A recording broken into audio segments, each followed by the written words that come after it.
Shalom, and welcome back to B'nai Noach Academy, Thoughts on Life. Please remember to hit the like button, to subscribe, and most importantly, to share this wisdom and inspiration with friends and family.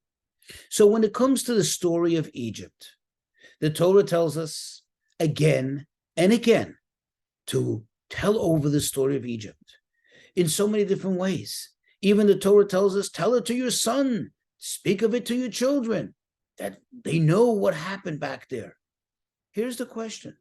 The story happened. It happened so many thousands of years ago.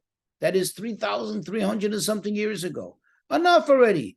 Shouldn't we just tell our children, look, they were enslaved. It was bad. They got out. God performed miracles and took them out of there. And done. We moved on. Or we've already moved on, right? Let's move on and just live life. Why do we have to know the story?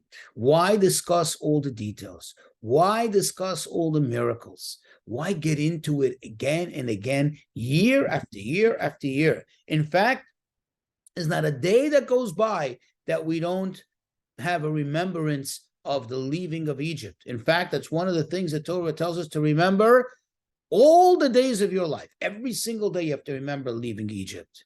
What's so special about leaving Egypt? Why do we need to go back there?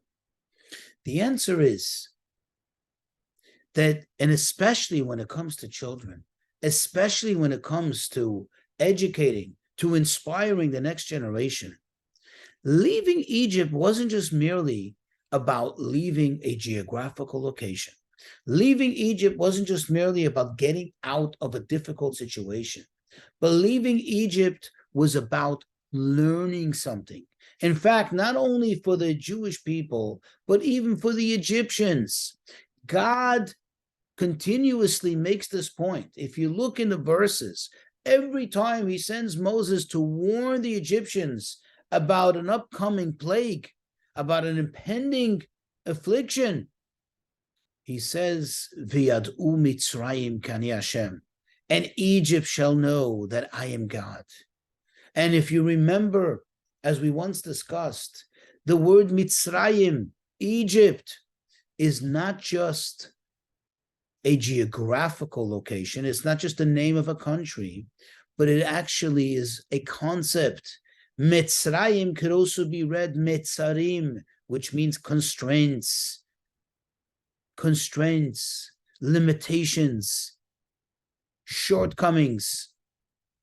Thus, what the Torah is telling us, that even in Mitzrayim, even in Mitzarim, even when we're in a situation, even when we're in a pickle, even when we're in a matter which seems to constrain us, which seems to limit us, to inhibit us, we need to remember the Yadu Mitzrayim Kani Hashem, that Egypt, meaning in this state, we should know that I am God. Even in those most difficult of situations, even in the most tight spots that we may be in life, we have to remember that God is there. God is the one who is making this happen. There's a purpose in it. He's trying to elevate us. He wants us to grow from it. And God willing, we take advantage of the resources and potential that he gives us, and we do so, and we grow versus, God forbid, falling from it. But every time we have a Mitzrayim, every time we have a Mitzarim, every time we have a constraint, V'yad'u Mitzrayim k'anei Hashem, and Mitzrayim, being in the state of Mitzarim, we should know, quote, I am God, that God is the one running it. God is there with us. And this is so important that we cannot stop telling this story. We cannot stop telling the children. We cannot stop telling the next generation. And while we're telling them, of course, also tell ourselves. Everyone in life goes through difficulties. Everyone in life hits sometimes at some point or another, so to speak, a brick wall. And we feel like this is the end of the road. Where is God? V'yad'u Mitzrayim k'ani Hashem. By telling over the story, we remember, I am God. I am there with you. God sometimes shows himself. So we have that awareness. But if we don't see it openly, then we have to remind ourselves by telling over, quote, the story of Egypt, the story of Metzarim, the story of constraints.